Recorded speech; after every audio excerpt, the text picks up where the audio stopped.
ابو شریح خزاعی رضی اللہ تعالیٰ عنہ سے روایت ہے کہ نبی اکرم صلی اللہ علیہ وسلم نے فرمایا، جو شخص اللہ اور یوم آخرت پر ایمان رکھتا ہے وہ اپنے پڑوسی کے ساتھ حسن سلوک کرے، اور جو کوئی اللہ اور آخرت کے دن پر یقین رکھتا ہے وہ اپنے مہمان کی تکریم کرے، اور جو کوئی اللہ اور آخرت کے دن پر ایمان رکھتا ہے وہ اچھی بات کہے یا خاموشی اختیار کرے۔ صحیح مسلم حدیث نمبر 176۔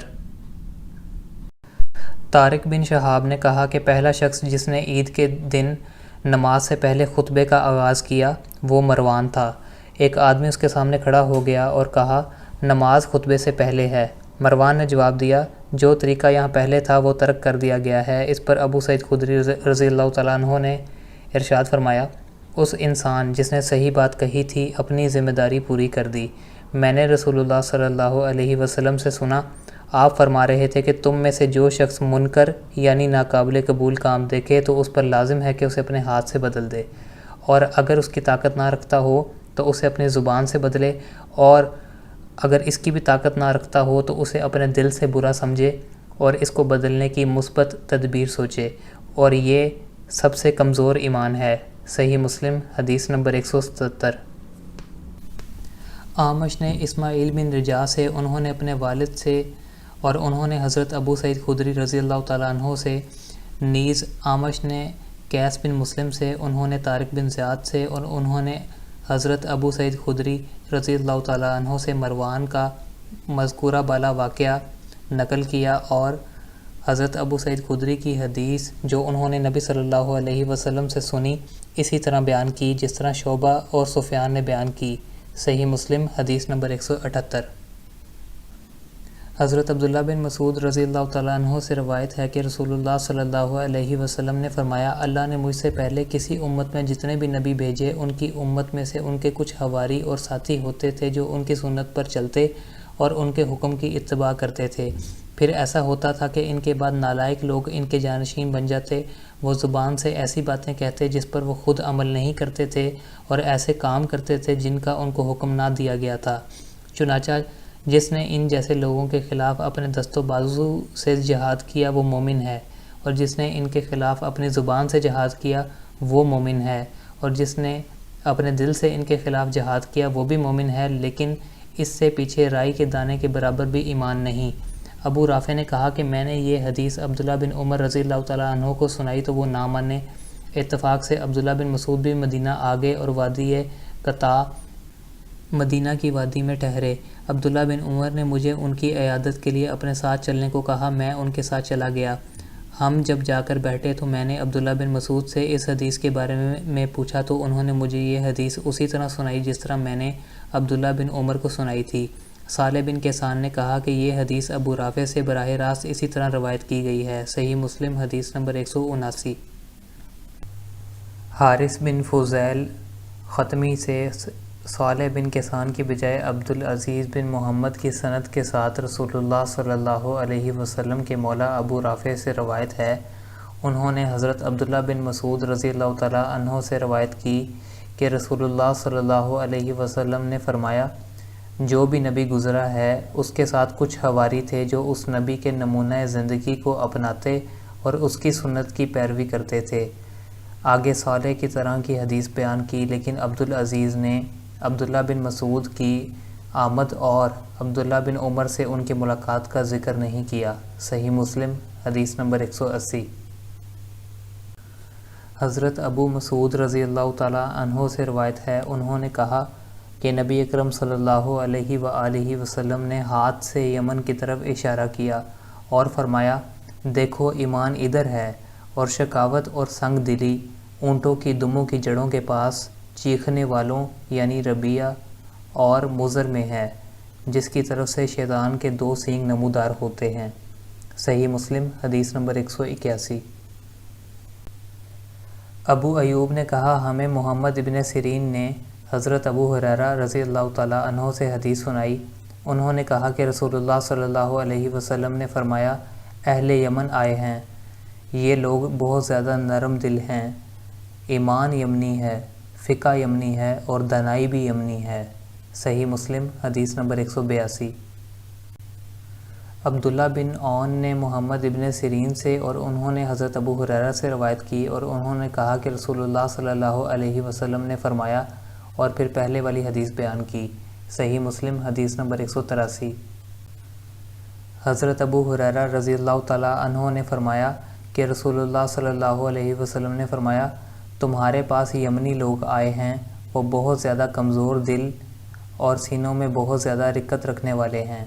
فقہ یمنی ہے، حکمت بھی یمنی ہے۔ صحیح مسلم حدیث نمبر 184۔ حضرت ابو ہریرہ رضی اللہ تعالیٰ عنہ سے روایت ہے کہ رسول اللہ صلی اللہ علیہ وسلم نے فرمایا، کفر کی ریاست مشرق کی طرف ہے، فخر و تکبر گھوڑوں اور اونٹوں والوں میں ہے، اور اطمینان اور سکون بکریاں پالنے والوں میں ہے۔ صحیح مسلم حدیث نمبر 185۔ علاء بن عبد الرحمن جوہنی نے اپنے والد سے، انہوں نے حضرت ابو ہریرہ سے روایت کی کہ رسول اللہ صلی اللہ علیہ وسلم نے فرمایا، ایمان یمن سے ہے، کفر مشرق کی طرف سے ہے، سکون اور اطمینان بھیڑ بکریاں پالنے والوں میں ہے، اور فخر اور ریا شور شرابے کے عادی گھوڑے پالنے والوں میں ہے، اور اونی خیموں کے باسی اور چلانے والوں میں ہے۔ صحیح مسلم حدیث نمبر 186۔ حضرت ابو ہریرہ رضی اللہ تعالیٰ عنہ نے کہا کہ میں نے رسول اللہ صلی اللہ علیہ وآلہ وسلم کو فرماتے ہوئے سنا، فخر اور تکبر چلا کر بولنے والے خیموں کے باسیوں میں ہے، اور اطمینان اور سکون بھیڑ بکریاں پالنے والوں میں ہے۔ صحیح مسلم حدیث نمبر 187۔ شعیب نے زہری سے اسی سند کے ساتھ یہی روایت کی اور آخر میں یہ اضافہ کیا، ایمان یمنی ہے اور حکمت بھی یمنی ہے۔ صحیح مسلم حدیث نمبر 188۔ حضرت ابو ہریرہ رضی اللہ تعالیٰ عنہ نے کہا کہ میں نے نبی اکرم صلی اللہ علیہ وسلم کو فرماتے ہوئے سنا، اہل یمن آئے ہیں، ان کے دل دوسروں سے زیادہ نرم ہیں اور مزاجوں میں زیادہ رقت ہے، ایمان یمنی ہے اور حکمت بھی یمنی ہے، سکون بھیڑ بکریاں پالنے والوں میں ہے، اور فخر و تکبر اونی خیموں کے باسی چیخنے چلانے والے لوگوں میں ہے، جو سورج طلوع ہونے تک کی سمت میں رہتے ہیں، یعنی مشرق میں رہتے ہیں۔ صحیح مسلم حدیث نمبر 189۔ حضرت ابو ہریرہ رضی اللہ تعالیٰ عنہ سے روایت ہے کہ رسول اللہ صلی اللہ علیہ وسلم نے فرمایا، تمہارے پاس اہل یمن آئے ہیں، وہ دلوں کے زیادہ نرم دل اور مزاجوں میں زیادہ رقت رکھنے والے ہیں، ایمان یمنی ہے، حکمت بھی یمن سے ہے، اور کفر کا مرکز مشرق کی طرف ہے۔ صحیح مسلم حدیث نمبر 190۔ جریر نے اعمش سے اسی سند کے ساتھ حدیث بیان کی، لیکن اس نے کفر کا مرکز مشرق کی طرف ہے ان الفاظ کا ذکر نہیں کیا۔ صحیح مسلم حدیث نمبر 191۔ شعبہ نے اعمش سے سابقہ سند کے ساتھ جریر کی طرح کی حدیث سنائی اور یہ الفاظ زائد بیان کیے کہ غرور اور گھمنڈ اونٹ والوں میں اور سکون و وقار بھیڑ بکری پالنے والوں میں ہے۔ صحیح مسلم حدیث نمبر 192۔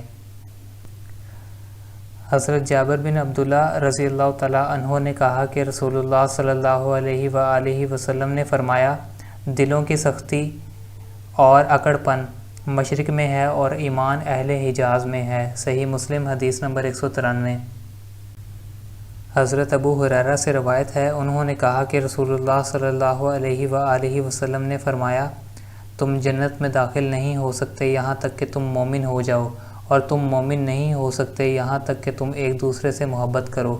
کیا تمہیں ایسی چیز نہ بتاؤں کہ جب تم اس پر عمل کرو تو تم ایک دوسرے سے محبت کرنے لگو؟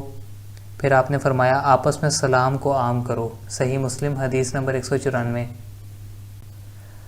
ابو معاویہ اور وکیع رحمۃ اللہ علیہ کی بجائے جریر نے اعمش سے ان کی اسی سند سے حدیث سنائی اور کہا کہ رسول اللہ صلی اللہ علیہ وسلم نے فرمایا، اس ذات کی قسم جس کے ہاتھ میں میری جان ہے، تم جب تک ایمان نہیں لاؤ گے جنت میں داخل نہیں ہو سکو گے۔ اور آگے پھر جس طرح ابو معاویہ اور وکیع رحمۃ اللہ علیہ نے حدیث بیان کی ویسے ہی حدیث سنائی۔ صحیح مسلم حدیث نمبر 195۔ حضرت تمیم داری رضی اللہ تعالیٰ عنہ سے روایت ہے کہ نبی اکرم صلی اللہ علیہ وسلم نے فرمایا، دین خیر خواہی کا نام ہے۔ ہم نے پوچھا، کس کی خیر خواہی؟ آپ صلی اللہ علیہ وسلم نے فرمایا، اللہ کی، اس کی کتاب کی، اس کے رسول کی، مسلمانوں کے امیروں کی اور عام مسلمانوں کی خیر خواہی۔ صحیح مسلم حدیث نمبر 196۔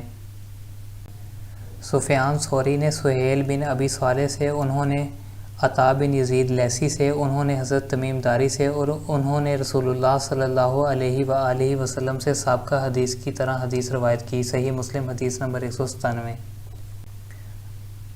ہمیں روح بن قاسم نے حدیث سنائی، انہوں نے کہا کہ ہمیں سہیل نے عطا سے اس وقت سن کر روایت کی جب وہ ابو صالح کو حدیث بیان کر رہے تھے۔ انہوں نے کہا کہ تمیم داری رضی اللہ عنہ سے روایت ہے، اور انہوں نے کہا کہ رسول اللہ صلی اللہ علیہ وسلم سے روایت ہے۔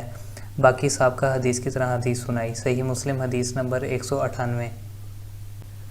حضرت جریر بن عبداللہ رضی اللہ تعالیٰ عنہ سے روایت ہے، انہوں نے کہا کہ میں نے رسول اللہ صلی اللہ علیہ وسلم سے نماز قائم کرنے، زکوٰۃ ادا کرنے اور ہر مسلمان کے ساتھ خیر خواہی کرنے پر بیعت کی۔ صحیح مسلم حدیث نمبر 199۔ حضرت جریر بن عبداللہ سے روایت ہے، وہ کہہ رہے تھے کہ میں نے نبی اکرم صلی اللہ علیہ وسلم سے ہر مسلمان کے ساتھ خیر خواہی کرنے پر بیعت کی۔ صحیح مسلم حدیث نمبر 200۔